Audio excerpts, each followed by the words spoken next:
Are you a parent of teenagers? Or are you already thinking about those teenage years and feeling kind of terrified about whether or not you've equipped them enough to go into their adult years to leave that home and really be successful? I mean, doesn't that like fill a lot of your thoughts? Have we done enough? Have we really taught them what they need to know? Have we given them the skills? And then this will blow your mind. Did you know we only have 6,570 days from the time they're born to the time they leave to really give them all these skills and this knowledge that we want them to go into adulthood with? Well, today we're bringing you a guest, a mom of 4 teenagers, all born within the span of about 4 years. So she's right in the midst of it. And she has given us so much gold today in this interview. She's going to give you 5 specific pillars that we need to be intentional about giving our kids before they leave our house. So you do not want to miss those 5. And by the end, you're going to hear about ways to be able to intentionally start helping your kids know their value and know their worth before they leave your home and go out into this world. So I'd encourage you to stay till the end to listen to those 5, start implementing them today. And if you haven't already, please stop what you're doing right now. Leave a comment, leave a review, and share this particular interview or others to other families, because it's going to equip you with exactly what you need to help your kids be successful. So enjoy the interview. Welcome to the Art of Raising Humans. The Art of Raising Humans is a podcast designed to support, equip, and encourage parents on how to create long-lasting, deeply connected relationships with their kids that's free from fear and shame. Come join us on the journey.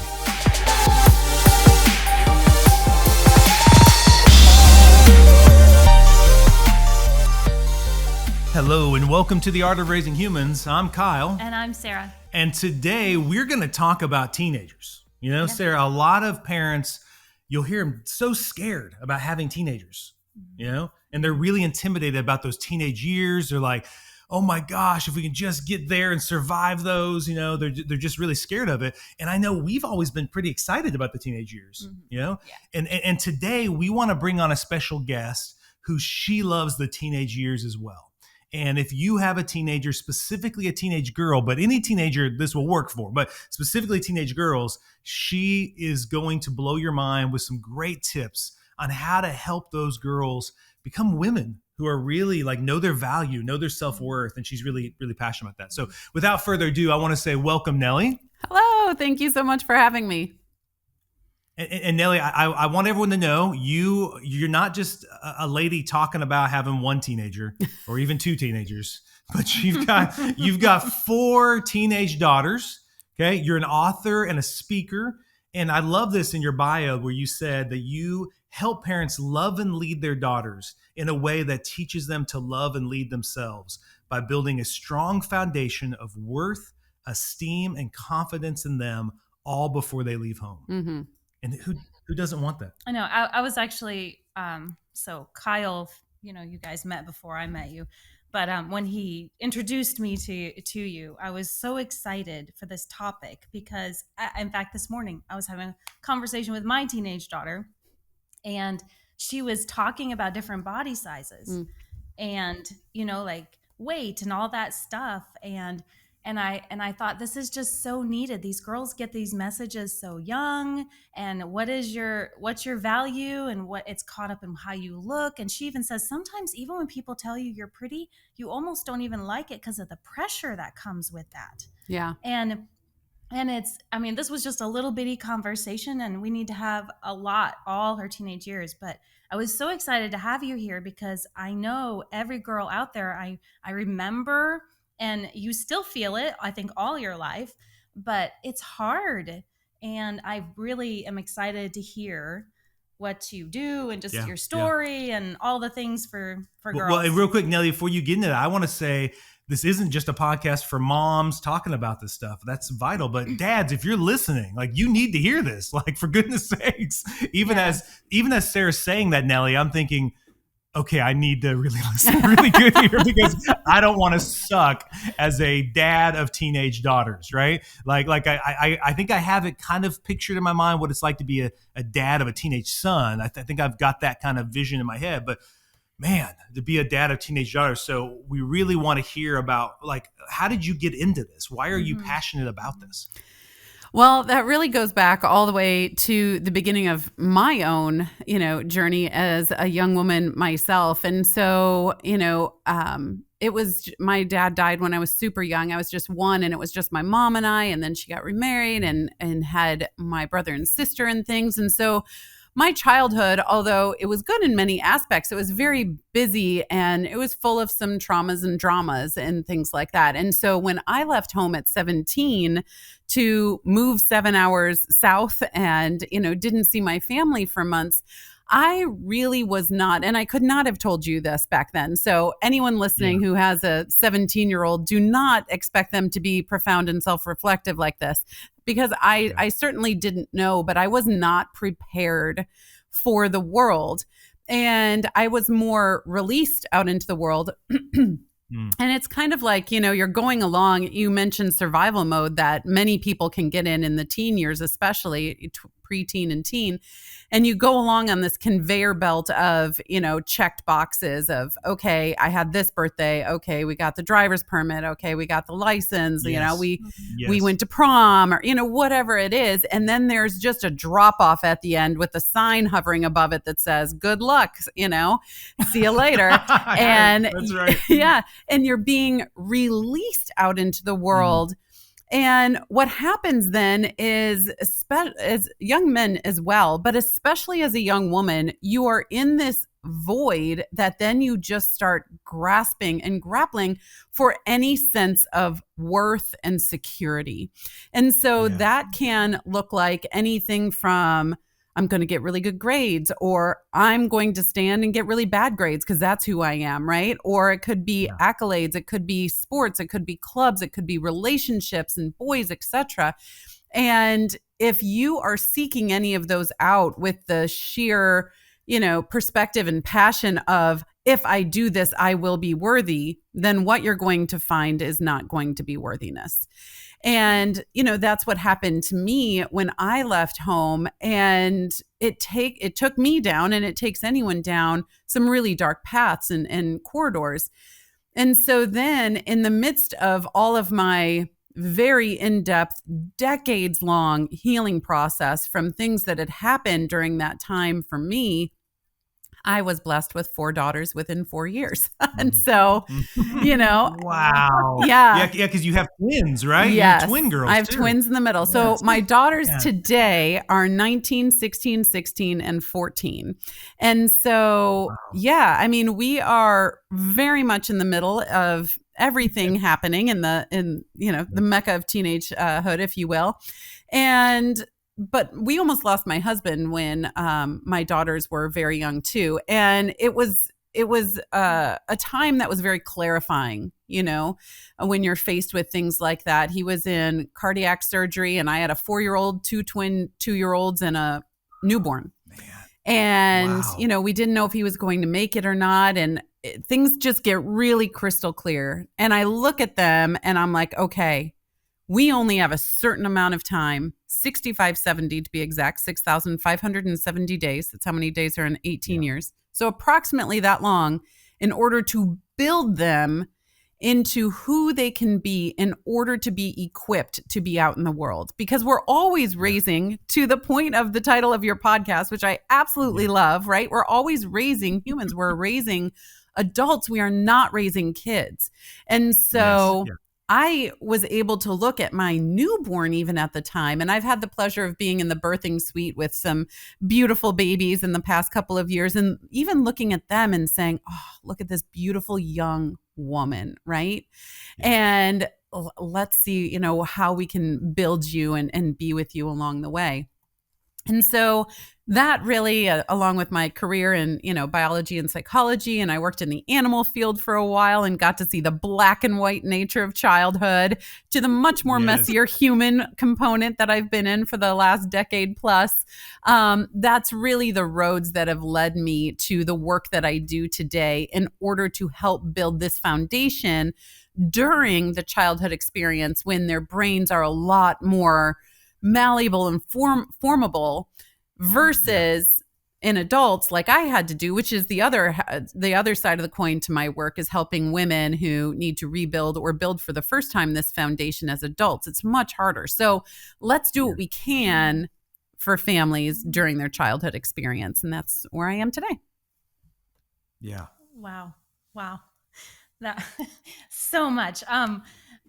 I that just brought a lot of questions to my mind, but I'll start with, then if I look at that and I look at my daughters or my children and think, all right, I want them to do really well in adulthood, then I would love to hear what is it you're wanting to equip in your daughters? What do we want to look at our children and think, this is what I want to build into them as they're moving into adulthood?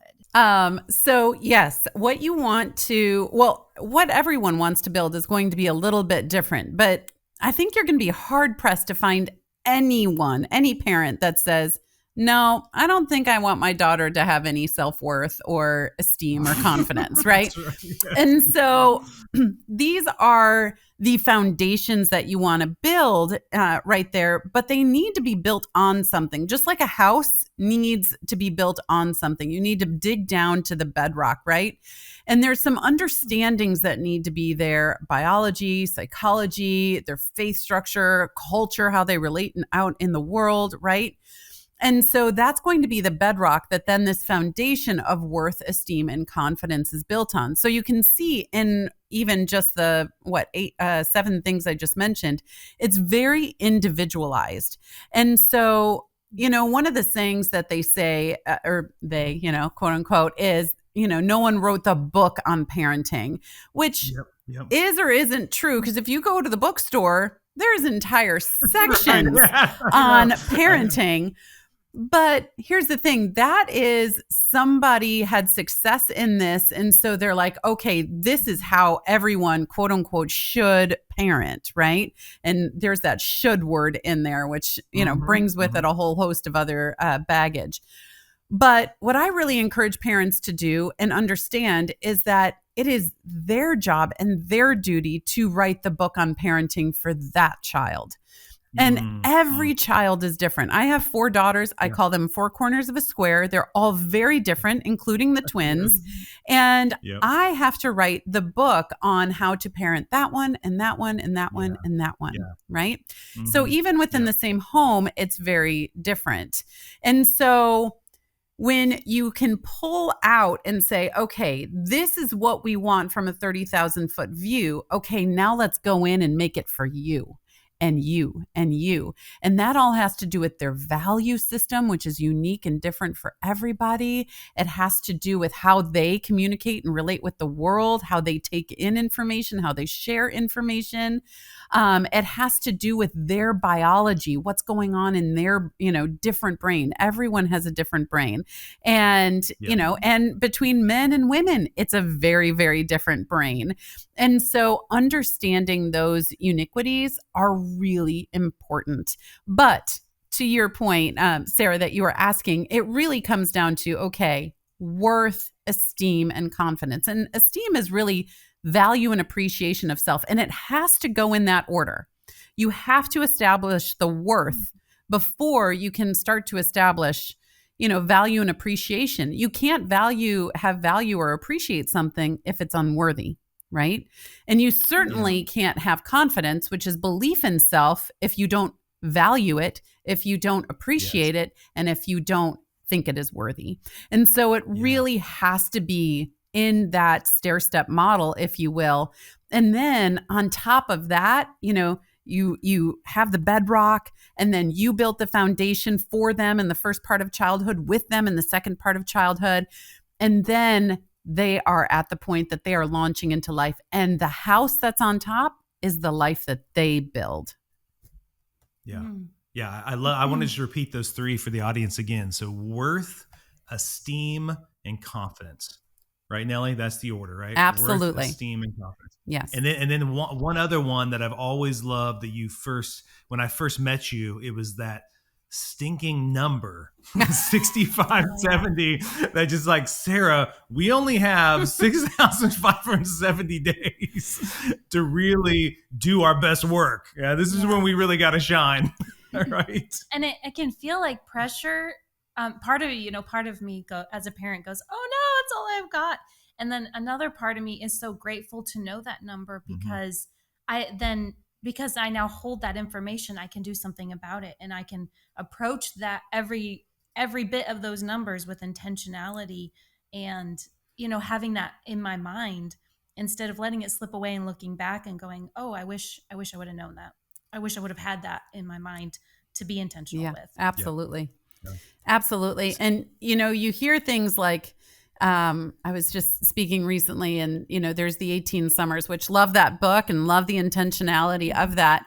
On the other hand, there's a lot between summers, right? That happen in there.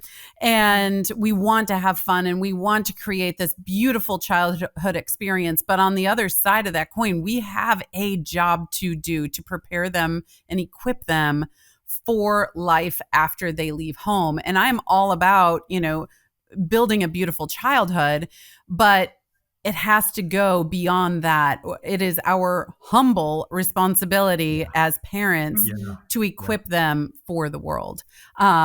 So every one of those days, and perfectionism is something that is a roadblock to all of this. And so when I hear, absolutely. So when I hear things and, like, oh, that number, or the 18 Summers, or the 6570, or I got to be perfect every day. No, absolutely no. Yes. If you try to show up perfect every day, you're going to be blocking yourself and your child from growth. They need to be able to see you fall down and get back up and come to them and have accountability and say, I'm having a really hard day, or see your weaknesses. There's so much in parenting that we bring in from our own childhoods that we don't mean to or want to bring in.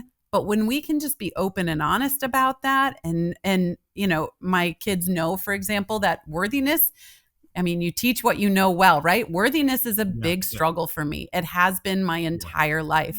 And so my kids know that. And when I'm having a day that I'm not feeling, very worthy, and I have to do the very intentional inside out work instead of listening to the world that tells me it's outside in, right? They can help me through that because I've been open and honest with them in that. So every one of these 65, 70 days does not need to look like a, party for the ages and, perfection and everyone's getting, straight A's and trophies or what have you, right? It just means growth every day.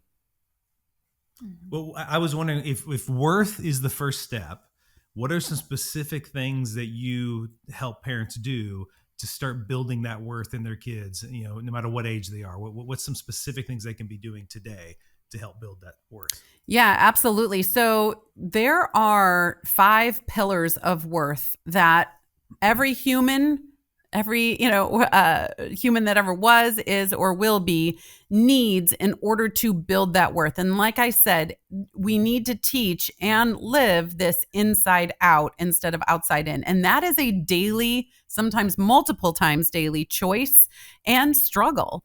But that is what we need to do in order to get a fully fulfilled life, right? Is inside out. Because the world, like, how many followers do you have? Who all came to your party? How many Valentines did you get? That'll be what the world tells you. Oh, you're not worthy because you didn't get that, right? But that's not true. So these 5 pillars are, and I'll just run through them and then we can go through some examples, but are to be seen, heard, loved, belong, and have purpose. Okay, so easy things anyone listening to this right now can do in their homes today is work on these 5. And so even the being seen. So when your child walks into the room, lift up your eyes, look at them, and say their name. Hey, Trinity is one of my daughter's names. Hey, Trinity, how are you today? Right? They know that they weren't invisible when they came into the room. Someone actually cared. Someone knows their name. And yes, of course, you're their mom and you know their name, but the brain lights up differently when your name is being used. And there's been some beautiful studies on that. But your brain lights up because someone recognizes me and they're interested in me and I am worthy of their time and attention and they're asking me, right? And so say their name, look up, give them eye contact, and then actually listen, which goes into the second part of being heard, right? Yeah. And so everybody needs their ideas, their inputs, their opinions to actually be heard. And this can start super young, of course, but even the simplest things like, hey, I'm struggling with what to have on dinner on Tuesday. What do you think? What are some of the things that you would like? Or, Yeah, I love that. yeah, or, you know, I'm having this trouble with a friend of mine. And I don't know, this is what is going on. Do you have any advice, that you would give Yes. me? I mean, that is so powerful to get advice. And I remember doing this with my 4 and 5-year-olds when they were that little too. Yeah. And it just gives them this, oh, I'm not just, a little girl per se. I am someone speaking into the relationship of my mom and another adult. And this is important. And she's actually listening to what I have to say. And that's huge. And so opening up and asking opinions. Something else that's really fun that you can do as a family is escape rooms. That is so fun to do as a family. And everyone, you get to learn different talents and innate abilities of people. But as parents, sitting back and making sure that everyone's ideas are being heard in those moments is really important too. So that's just like a fun aside awesome. that you can do. And then, being loved. Being loved is like it doesn't have to be a lot of people. Again, unlike the world will tell you, you just really need, 1 to 5 or so people on a very short list. Brene Brown talks about the 1 inch by 1 inch piece of paper. Love Brene Brown. She's the world-renowned expert on vulnerability. And so she talks about this 1 inch by 1 inch piece of paper that she just keeps in her wallet. And those are the people. Okay. Those are the people that she knows that there is love there. She can count on. And those are the people that she can go to. The rest of the world is, chaos or falling apart. It can seem in any given moment, but those people right there, those are her people. And so, and then the next one is belonging, right? We can feel very untethered in this world. We've all heard so many, especially adolescents, talk about how they can be in a crowd of thousands of people and feel utterly alone. And, I'm going to do a shout out to the, grown women out there too. And especially we're seeing this during 30s, 40s, 50s, perimenopausal times and things like this. It can feel very alone as well. And you can feel very alone as well. So holding on to that tether of belonging, just having somewhere that you belong. And this is an area of a lot of angst for our adolescents today. You might see your daughter or your son go all in on this new crowd at school or this new hobby, or someone is like, oh, come over here and help us with this project. And they're like, okay. And they run toward it, again, searching and being a worth chaser and searching for that. And then they're all in because they are just really, really striving for somewhere to belong, right? And so making sure that in your home, you have that tether right there. And you can help them find other tethers out in the world as well. But at home, there has to be a tether right there that they absolutely belong to. And then lastly is purpose, and just making sure you're always walking towards something, right? So everything, quote unquote, cannot be done at any given moment, right? Then there's no purpose. Why am I here? I have nothing to do. No one wants me. No one wants to listen to me, right? These are some of the things that you hear from our adolescents today. Honestly, I have yet to hear a complaint or a talk with an adolescent that's going through especially depressive states or has been having issues at school that it is not one or more of these 5. Because if you look at the opposites of these 5, that's where we're having our troubles, right? I don't belong. I'm invisible. No one cares about what I have to say. No one loves me. I have no reason, no purpose to be here. right? And so these 5 pillars of worth are things that you could start working on in your home immediately and start helping them find out in the world as well. Well, I want to see if I can pass the test real quick. I hope every listener listening, let's see if you know the 5. Okay. Be seen, be heard, be loved, belong, and have purpose. You got it. 100%. Gosh, yes, it's awesome. No, I love those. I love those 5. And obviously having the luxury that Sara and I do to get to spend so much time with teenagers and kids of all ages and help so many families with the work we do here in Tulsa and throughout the world. I can definitely see, as you're saying them, Nellie, I'm like, yeah, I'm already like, okay, Kyle, you're going to use this now with this kid tomorrow when you're doing this session with that teenager, because it's such a great framework visually. I could see writing it on the board, if I'm a parent and like a dry erase board and like as a couple going, how are we doing these 5 things? Yeah. How we want to make sure by the time they leave our house, by the time that 65, 70's up, that these 5 things have been done with intentionality. Absolutely. And what's beautiful, and all the teenagers that I work with, and you can start this, really 6, 7 years old, and it will change obviously over time, but just starting these conversations, but asking your kids, because it will be different for every child. How do you feel seen? What can I do in order to make you feel seen? And they will let you know, and it's different for every kid. So you can't, as a parent, necessarily say, oh, I made my children feel seen, because you might have through your definition, but not through theirs. And unless it's through theirs, then it actually didn't happen. Yeah. Yeah. Yeah. I was thinking as you were talking, how much you could invite your children into that, and that'd be something that you're doing together and having regular conversations about. And I love how you highlighted the fact that we all have a different definition for that. Yeah. And you talked about your 4 daughters are each different, and each of our kids, as you were talking, I was thinking, yeah, that would be different, how each one would feel seen or feel heard.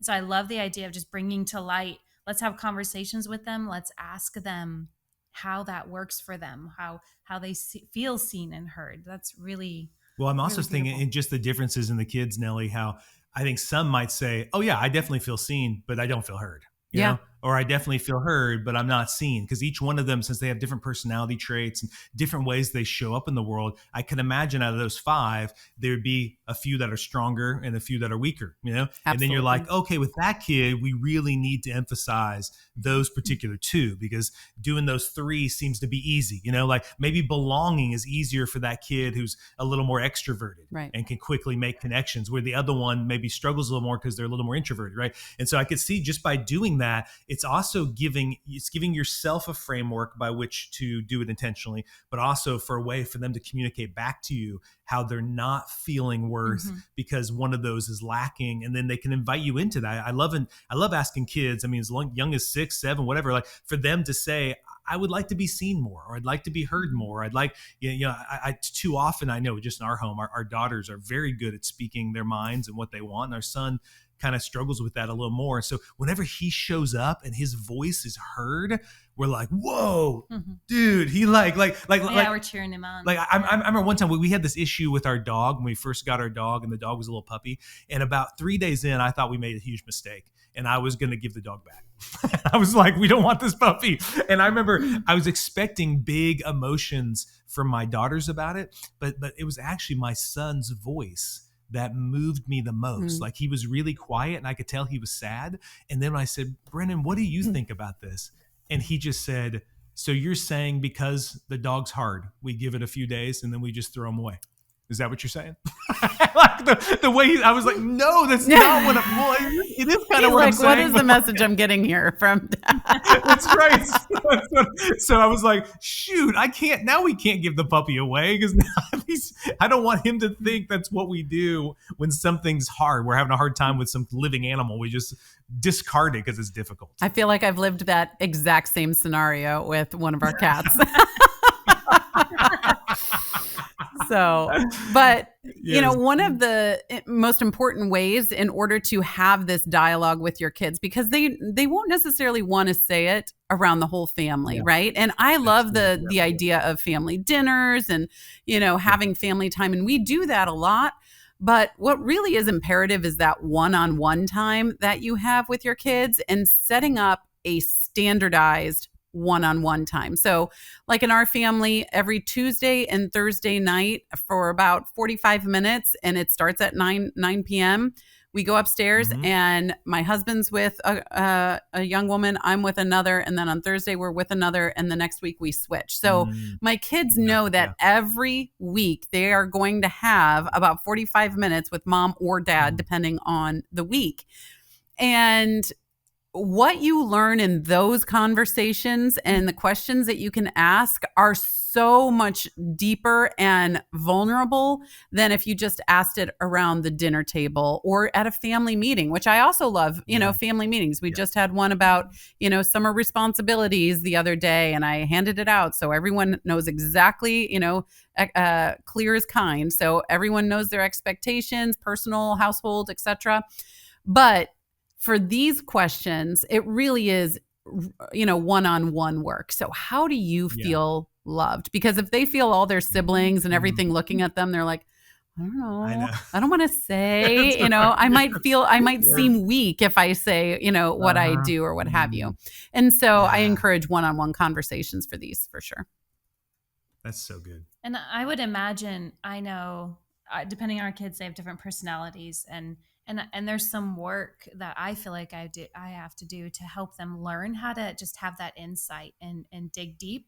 At first I'm going to go, I don't know. Yeah. But just asking curious questions and helping them explore their internal world and be able to give voice to that. And I love that because I feel like that skill, me personally, that was something that's very hard for me growing up. I didn't always feel like I had much of a voice, and just the ability to know your internal world and then be able to ask the people in your life, this is what I want. This is what I need. Can you do this for me? Yeah.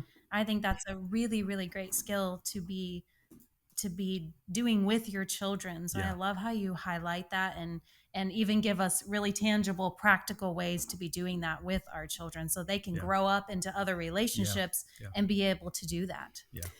Absolutely. And those discussions too, and always having that forward thinking. One of my daughters kind of was struggling with some accountability and outward kindness. She has a very soft heart, but on the outside, sarcasm just happens to be her natural tongue, which can be, and she always knows, she goes, she's like, I know what it means, because the root of sarcasm means tearing of flesh. And, and she was like, oh, I know. And, it hurts people, and she was like, yes, tearing of flesh, and, I grew up in a very sarcastic home, and you just, when you're growing up in that way, you never know what's real and what's not. And it's very confusing. And then you can't trust. If you don't know what's real and what's not, you can't trust what someone is saying. Right. And so then taking that and being like, well, in your future family, I want your husband to be able to absolutely trust you in what you say. Goof around and have fun, but sarcasm cannot be the main language of any home because it is hurtful and tearing of flesh. So, but always have. We don't want that. No, we don't want that. But always having that forward idea, and how are you going to love your children? How are you going to love your spouse? How are you going to relate and work in the community and help them by what we're doing now? And that's why the 65-70 and having that visual is so important too, because when they're younger, or even if you have a 16-year-old or 17-year-old, you can say, okay, get out a piece of paper, do some journaling one day and say, okay, by the end of the 65-70, this is what I want you to walk out of childhood. This is what I want my child to walk out of childhood with. So what do I need to do today? And then take that to your child in this one-on-one time. be open and vulnerable and saying, this is what I really want you to walk out of childhood with. So these are some things we're going to do today. What do you think about these? Do you have any, changes or any opinions about any of this that we can start working on together in order to build this, with you and for you before you leave? So. Could I ask you to share one more thing, Yeah. Nellie? I know you and your husband are really specific about some rituals or rites of passage that you do for your kids as they reach certain ages. Could you just share some of those just to give our audience some imagination of what that could look like? Because I think so many times you're thinking of that 65, 70, but it's a lot of times time just flies by and we haven't been real specific. So I know Sara and I, we've tried to, or we've started already with our oldest, is when they're going from that age of 13 to 14 to making that year really pivotal. And there's key things we do. We want to connect them with mentors that year. And we want to really speak life into that year. And so, but I want to hear what are some of the key kind of rites of passage you have done with your teenagers that you would encourage our audience to? Yeah. So actually, it's over on the sidewall here. Behind me, I have a list of things that we want to make sure that they do. And there's really 4 things that we make sure happen before they leave home. And each one of them will go on a mom trip and a dad trip. And so just a one-on-one trip. And it's so wonderful because the relationship that dad has with them is different than the relationship that mom has with them. And whatever trip you go on can accentuate and grow that and have a new experience with that. And it doesn't have to be extreme. We're not talking about going to the Isles of Greece or anything like that. I mean, it would be great, but if your budget is that friendly, mine is not. So, but it could be camping. It could be just going and doing something.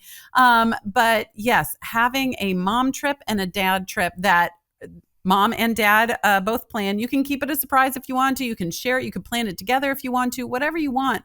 But just that really accentuates the connection that the two of you have. So, for example, my oldest, her dad trip, they went to New York City and they had a great time and they did all the things, right? And then her and I, we went to a meditation retreat place on the top of a mountain. And that's what we did. 2 very, different experiences, but it accentuated our relationships. So mom trip, dad trip. Another thing they do is there's some great opportunities out there to go on like adventure trips, like an expedition trip type of thing. And what this does is it proves to them that they can do it. They can do hard things by themselves. Yeah. And so even though I have a set of twins, they're going on separate ones. So we have to separate it up into 2 different years because there's only the one that we do that's offered once a year. And, they go off for about 2 weeks and they are camping on the side, they're kayaking, they are setting up tents, they're, trying to sleep through storms, they're doing things, but it's to prove to themselves that they can do hard things. And we're a Christian family. And so for us, it is all about relying on God, right? It is you and God. And those 2 things you can absolutely do. And you can trust yourself and build that. So that's another one. And then the 4th one that all of our girls do is they go out of the country somewhere and they visit another culture, whether that is on an educational trip or a missions trip or what have you. They go out of the country instead of being in the bubble that we are in here. They see somewhere else or multiple other places. So those are the 4 things that we really want to incorporate before they leave home: mom trip, dad trip, expedition, adventure trip, and then out of the country. And it's not so totally specific on age. It's just somewhere before they've done. We're going to fit that in somewhere. Yeah. I mean, typically between 8th and 12th grade, really the later you can do them, I would think 13 to 18 would be the best window in there, depending on how you can logistically do it. And I will say too, like talking about out of the country, all 4 of my kids have, my oldest and my youngest have now been out of the country to Paris and Costa Rica, and my twins are going to Peru in 20 days or something like that. All of them paid for their own trips. And so that's another piece, right? They chose where they wanted to go, and then they had to work hard in order to make that happen. I mean, my youngest that just came back from Costa Rica, she's 14. She's not even legal working age yet, but she came up with a business plan, and she did a business all last year selling dog toys, and she raised the thousands of dollars she needed to go. And so that's a lesson within a lesson, right there. No, I love that. I love that. Yeah. I was even thinking, going back to kids can do hard things. It was pretty cool a couple of years ago. Abby, who lots of times, not in my best moments, I would get frustrated with her and be like, honey, every time it gets hard, you kind of give up. Like, let's do hard things. And so she climbed a 14er with me. Oh, wow. So she got up to the top of a 14,000 foot. She was 12 years old. We got to the top. One of the first things she said to me, Nellie, was, Dad, don't ever say that to me again. Oh, they remember. They remember. I just climbed that 14er, so don't you ever say that to me. I was like, okay, that's fair. You're right. I no longer can say that, because you can point back to the picture of you being on the peak of a 14,000 foot mountain. And we found out the next day that she actually had COVID the whole time she did it. So even then, she says she loves to bring up, I climbed it with COVID. Yeah. And that's why it was so hard for me, because she at times had difficulty. She wanted to give up at times, but she ended up doing it. It was a check amazing. Plus for her. That's right. Yes. Well, Nellie, I want to thank you so much for all the info. I definitely think we'll have her on again. Don't you think? I would love to. I mean, we need to dive. I know we just touched the surface. We just hit how to help them feel worthy. Yeah, just one. That's right. I know we got to still do the other three, the other two, right? So the information for any listener is going to be so valuable. I hope you wrote down those 5 pillars. And I hope you look at, on her website, and Nellie, I'll have you tell them where that's at. But when you look at that, she's got a clock on her website counting down these days. And like she was saying, this isn't to create anxiety. This isn't to create pressure, but it is to say, let's be intentional. Like this time is limited. These days are shorter than we realize. Yeah. And so it isn't to wake up every day and be stressed and anxious about it, but to say, I want to make each one count, not in a perfect way, but in an intentional, purposeful way, because I want to make sure they know when they leave that they feel loved and seen and heard and belong and have purpose. I just did that just to show you I remember. Yes, I did it. But so I want them to know that. So thank you for sharing your insights, and I'm sure that everyone listening will feel so encouraged by what you've had to say. So where can they find you? I like to keep it super simple. So you can find everything at nellieharden.com. There's downloads, there's books, there's articles and podcasts, and there's the program that we have, or that I have, is called Take the Lead. And all of our communities are on there as well. So Instagram, you'll be able to connect to Instagram. Yeah, and we'll put all that. But you're working on something too. What are you working on? I am writing my first solo book. So I have co-authored a book, and I've put out a scriptural journal as well. But I am working on my first solo book this year. So it's very exciting. And all of this that we talked about in here today, plus so much more, will be in there. And so we're looking at hopefully getting that released next year. That's awesome. That's exciting. Well, I think we'll have to pick that up. Yeah. Good. Yes. Well, good. Well, thank you. And Nellie, appreciate your time. And listeners, thank you so much for spending your time with us. And today, be intentional about seeing and hearing your kids. I mean, that you can do that right now as we get off. Spend time doing that today. Call them by name. Let them know you hear them. Do these times one-on-one. Ask these questions. And it's going to greatly just increase the connection you have with your kids, and going to help have a long-lasting relationship with them. So thank you for listening, and have a great day. The Art of Raising Humans podcast should not be considered or used as counseling, but for educational purposes only.